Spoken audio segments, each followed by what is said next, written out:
Quand j'entends parler de fête des pères et que je vois qu'il y en a qui fabriquent le bras bionique du soldat de l'hiver en titane, en kevlar et en fibre de verre, je me dis qu'il y a certains enfants qui prennent pas assez l'événement au sérieux pour offrir des dessins qui ont l'air d'avoir été faits pendant une crise d'épilepsie ou alors des colliers de coquillettes. Pour moi, les colliers de pâtes, ça devient un cadeau quand il y en a 1 kilo, al dente avec du pesto et du parmesan.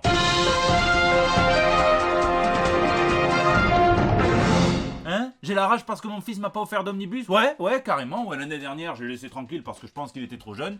Cette année, il a 2 ans. Je pense qu'il aurait pu prendre ses dispositions, hein, sauf Inco, crédit, librairie. Enfin bref, on va se détendre, ça tombe bien, on peut ressortir. Donc sachez que ce vendredi 25, j'ai l'honneur d'être convié à une soirée organisée par Nous Sommes des Héros, fabricant de bagues légendaires, au bar de lancer de hache qui est situé dans la zone industrielle des Palus, à Aubagne, à côté de Marseille. C'est une revanche sur la vie pour moi, puisque quand j'étais nourrisson, ma mère ne me laissait jamais jouer avec les haches après que j'ai bu plus de 3 biberons de bière.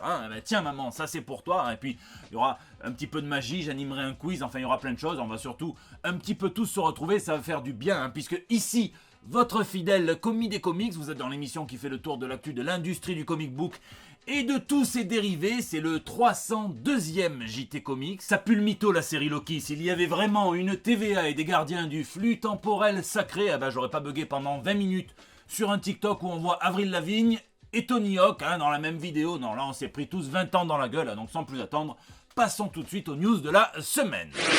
Superdal. DC Comics s'associe à l'éditeur japonais Kodansha, qui l'on doit entre autres l'attaque des Titans, afin de publier un manga consacré à Superman qui s'intitulera Superman vs Meshi. Alors là, vous vous demandez tous, mais qui c'est ce Meshi? Quel est son super pouvoir? Est-ce qu'il est capable de détruire la planète au ralenti comme s'il était filmé par Zack Snyder? Eh bien, sachez qu'en japonais, Meshi ça veut dire repas, puisqu'il s'agira tout simplement d'un manga dans lequel Superman fera le tour des restos du Japon pour se mettre en mode critique culinaire. Bref, un manga sur Superman qui bouffe. Alors je trouve ça légèrement injuste quand on sait qu'apparemment Batman, lui, n'a pas le droit de bouffer ce qu'il a envie. D'ailleurs, s'ils adaptaient cette histoire en manga, ça ferait un carton sur les rayons hentai. Donc là, ce Superman, ça sera par Satoshi Miyakawa et Kai Kitago. Pour l'instant, on n'a pas parlé de sortie ni en anglais, du coup encore moins en français, mais je vous laisse me dire si cette histoire de Superman en mode TripAdvisor vous intéresserait dans les commentaires. Flux temporel sacré. Je vous l'ai dit, rangez-les vos putains de limaces qui sont censés contrôler le flux temporel mais qui sont aussi inutiles qu'un institut de sondage. Je parle déjà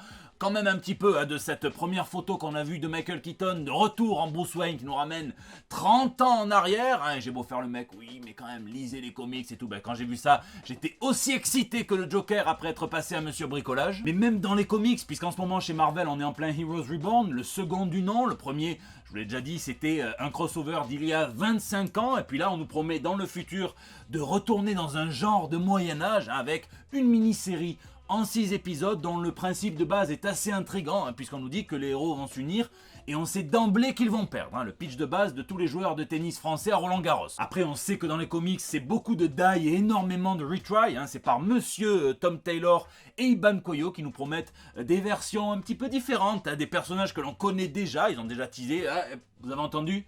Ça, c'est un type chez Funko qui a bandé si fort qu'il s'est vrillé la tub. Tom Taylor, c'est le pro de ce qu'on appelle les Elseworlds. Et là, ce qu'il tease a l'air très attrayant, notamment ce Miles Morales qui mélange Venom et Carnage, un petit cocktail bien piquant. Et chez DC aussi, on continue à jouer avec la continuité temporelle sans trop le dire pour autant, puisque souvenez-vous, je l'avais chroniqué ici, le fameux projet de 5G qui avait été appelé ensuite Generation 5 pour pas faire trop de concurrence entre guillemets au réseau de téléphonie. Et le projet global, c'était d'épurer la continuité de chez DC. Évidemment, ça n'a fait que la rendre plus bordélique, c'est toujours comme ça. Le point culminant, c'était que les héros de base, Batman, Superman, Wonder Woman, devaient passer le flambeau à des héros plus jeunes. Finalement, ça s'est quand même fait, ça a été un petit peu incorporé à l'Infinite Frontier, et là on sait qu'on va avoir une série I Am Batman par monsieur Olivier Coipel. On a vu ses premiers croquis et il fait toujours opérer sa magie, et ça sera scénarisé par monsieur John Ridley qui lui aussi commence à être un collaborateur régulier de chez DC Comics, et donc ça sera Jace Fox qui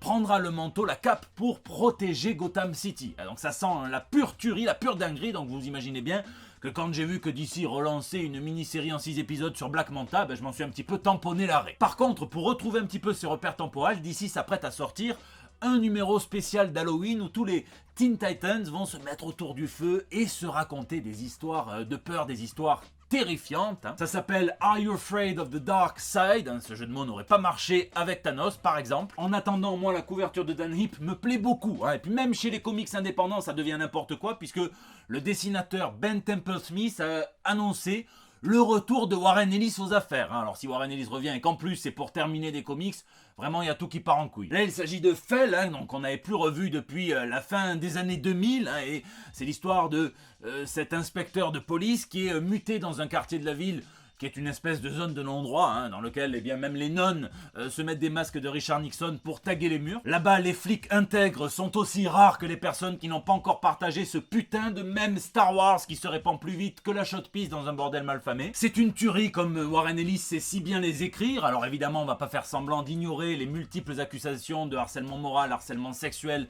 à son encontre par un collectif de femmes qui se disent victimes. Donc il se proposait d'être leur mentor, de leur filer des coups de pouce, et il était très puissant dans l'industrie. Des petits conseils en échange de faveurs sexuelles, des photos, des conversations téléphoniques, dans les conventions, ça niquait aussi. Et donc, depuis que les accusations avaient été portées, eh bien Warren Ellis, il est en mode sous-marin, silence radio. Apparemment, il en profitait pour finir ses comics. Alors moi, je suis en contact avec certaines des victimes depuis que l'affaire a été dévoilée. Je leur ai demandé un petit peu leurs sentiments sur son retour. Alors, bon, là c'est trop tôt, elles m'ont pas encore répondu puisque ça s'est fait un petit peu précipitamment. Mais je me souviens d'un article au Guardian où elle disait qu'il n'était pas question de le tuer médiatiquement, d'annuler sa carrière, que ça restait un auteur brillant, c'est pas pour rien qu'elle lui demandait des conseils à lui, et que elle voulait tout simplement des réponses. Et j'espère donc qu'elles obtiendront cette conversation qu'elle rêve d'avoir avec lui. Smash! Certains journalistes ont vendu ça comme un clash, mais pour moi je trouve que c'est dommage, ça n'en est pas un. Mais Lou Ferrigno a pris la parole en marge d'une interview qu'il a fait pour un magazine de fitness. Un acteur de 69 ans est connu pour son rôle dans la série Hulk de 1977, et donc il a dit: je ne vois pas d'autres super-héros qui ne soient pas en costume ou en image de synthèse. J'ai travaillé dur sur mon régime et sur mes entraînements pour Hulk. Je ne voulais décevoir personne. Hulk était aussi mon héros quand j'étais enfant. C'est quand même pas rien d'arriver à incarner Hulk sans aucun artifice, quand l'acteur Bill Bixby, lui, incarnait le Docteur Banner. Et je trouve ça beau que ça soit sa passion pour le héros qui l'ait poussé à se transcender littéralement. Alors, il exagère un petit peu parce que c'est pas le seul acteur à avoir vraiment su imposer un physique rigoureux. On peut penser à Arnold Schwarzenegger, à Sylvester Stallone, à Dolph Lundgren aussi. Même aujourd'hui, on peut citer La Montagne ou Mimimati. Et le sport, ce n'est pas le seul domaine où les comics sont une source inépuisable de motivation, d'inspiration. Et donc vive les comics! Courage! Et impossible pour moi de ne pas avoir une pensée pour l'artiste Ty Templeton, à qui l'on doit Batman The Adventures Continue, la suite de la série animée Batman sous forme de comic book, qui on doit aussi Bill the Boy Wonder. C'est derrière moi, c'est le journaliste Mark Tyler Nobleman qui écrit, ça raconte comment Bill Finger, qui est le véritable co-créateur de Batman, très important, s'est fait ken par Bob Kane, gros baiser Bob Kane, et donc il n'a pas été rétribué à sa juste valeur. Il aura fallu attendre 76 ans. Je vous conseille vraiment Bill the Boy Wonder, la justice véritable. Il a posté sous forme de cartoon la raison pour laquelle il ne pourra plus continuer la série Batman, le traitement contre un cancer du côlon inopérable de stade 3, donc pas mal de chimio et tout ça. Et je trouve ça intéressant qu'il l'annonce ça sous forme de comic strip. Chacun gère son rapport à la maladie comme il l'a envie, et lui il le fait avec son Buntoon, un comic strip qui a été nommé aux Joe Shuster Awards. Le lapin au t-shirt marqué du prénom de Ty s'interroge, il dit c'est un petit peu manquer de respect à la gravité de cette maladie que de l'annoncer avec un comic strip. Ce lapin a été créé pour être léger et absurde. Donc le lapin continue à réfléchir et il dit non, c'est trop bizarre, je ferai plutôt ça dans un post Facebook, donc trop tard, raté, absurde, léger mais brillant, étant donné qu'il est plein de traitements, plein de chimio, et conclut par V pour vomir dans un sac. Force à toi Ty Templeton, reviens-nous en forme.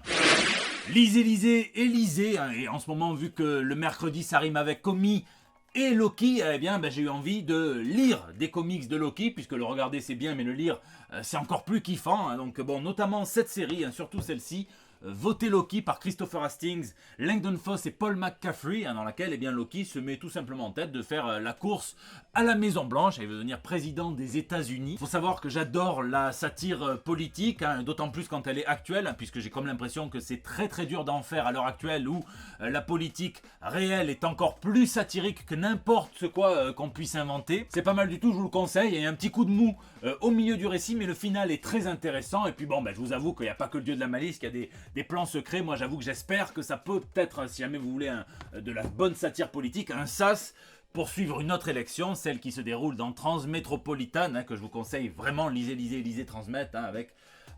c'est une des meilleures satires politiques qui existent. Donc lisez-le, ne me faites pas confiance, lisez-le. N'hésitez pas à me dire ce que vous lisez ou geekez, puisque c'est la fin de ce JT. Merci d'être aussi nombreux à le regarder, à mettre des pouces bleus, à partager sur Facebook, à tweeter, à retweeter, à m'incorporer dans vos stories Instagram, à vous abonner, puisqu'il y a encore eu une belle petite arrivée d'abonnés. Merci et bienvenue à tous. N'hésitez pas à réagir dans les commentaires sur YouTube, où je finirai avec un petit peu de retard en ce moment certes, mais là ça va mieux, donc je vais pouvoir m'y mettre, par répondre à chacun d'entre vous. J'y tiens, sur les réseaux sociaux aussi, c'est là que vous me laissez vos petits messages pour El Bando del Pueblo, votre espace de liberté depuis près de 6 ans maintenant. Je vous fais des bisous, je vous donne rendez-vous vendredi au bar le Lâchez-vous de Lancer de Hache, pour la soirée de Nous sommes des héros à Aubagne à côté de Marseille, si jamais vous êtes du coin, et sinon la semaine prochaine pour des nouvelles toutes fraîches. J'entends parler de fête de la musique illégale, mais croyez-moi, le groupe que j'ai entendu reprendre du Amy Winehouse, totalement autorisé par la mairie, ça n'avait vraiment rien de légal, c'était autant un hommage à la musique